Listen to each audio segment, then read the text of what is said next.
Whenever I consider the origin of this war and the necessities of our position, I have a sure confidence that this day and this union of yours will be the beginning of freedom to the whole of Britain. To all of us, slavery is a thing unknown. There are no lands beyond us, and even the sea is not safe, menaced as we are by a Roman fleet. And thus in war and battle in which the brave find glory, even the coward will find safety. Former contests in which with varying fortune the Romans were resisted still left us in a last hope of succour, inasmuch as being the most renowned nation of Britain, dwelling in the very heart of the country and out of sight of the shores of the conquered, we could even keep our eyes unpolluted by the contagion of slavery. To us who dwell on the uttermost confines of the earth and of freedom, this remote sanctuary of Britain's glory has up to this time been a defence. Now, however, the furthest limits of Britain are thrown open, and the unknown always passes for the marvellous. But there are no tribes beyond us, nothing indeed but waves and rocks and the yet more terrible Romans, from whose oppression escape is vainly sought by obedience and submission. Robbers of the world, having their universal plunder exhausted the land, they rifle the deep. If the enemy be rich, they are rapacious. If he be poor, they lust for dominion.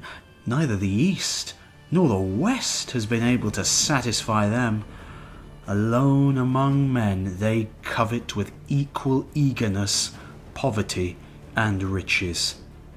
To robbery, slaughter, plunder they give the lying name of empire. They make us solitude and call it peace.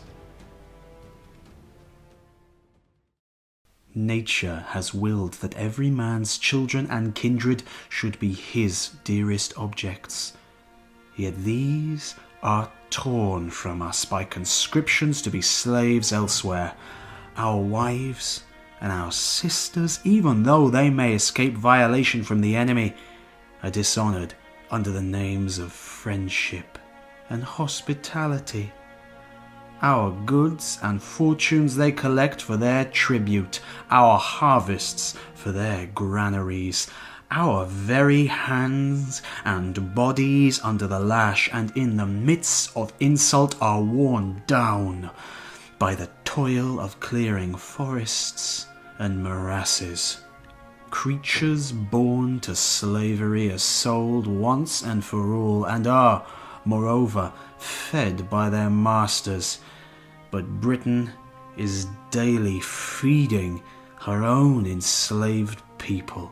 And as in a household the last comer among the slaves is always the butt of his companions, so we, in a world long used to slavery, as the newest and most contemptible, are marked out for destruction. We have neither fruitful plains, nor mines, nor harbours for the working of which we may be spared. Valour, too, and high spirit in subjects are offensive to rulers. Besides, remoteness and seclusion, while they give safety, provoke suspicion. Since then, you cannot hope for quarter. Take courage, I beseech you. Whether it be safety or renown you hold most precious. Under a woman's leadership the Brigantes were able to burn a colony, and had not success ended in supineness, might have thrown off the yoke. Let us, then, a fresh and unconquered people, never likely to abuse our freedom, show forthwith at the very first onset what heroes Caledonia has in reserve.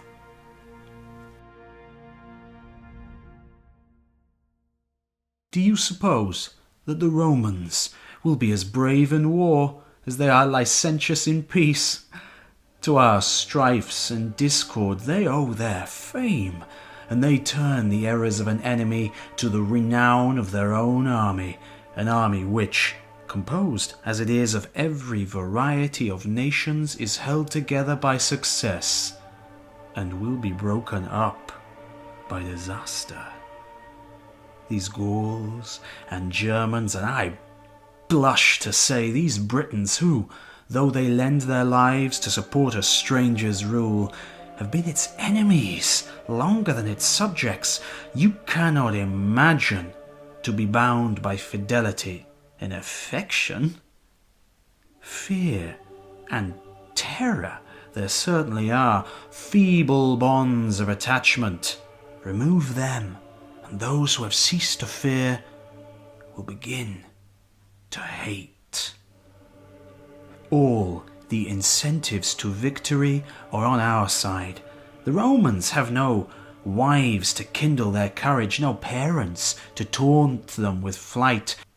Men have either no country or one far away, few in number, dismayed by their ignorance, looking around upon a sky, a sea, and forests which are all unfamiliar to them, hemmed in, as it were, and enmeshed. The gods have delivered them into our hands. Be not frightened by the idle display, by the glitter of gold and of silver, which can neither protect nor wound. In the very ranks of the enemy we shall find our own forces. Britons will acknowledge their own cause. Gauls will remember past freedom. The other Germans will abandon them, as but lately did the Usipi. Behind them, there is nothing to dread. The forts are ungarrisoned, the colonies in the hands of aged men. What with disloyal subjects and oppressive rulers, the towns are ill affected and rife with discord. On the one side, you have a general and an army.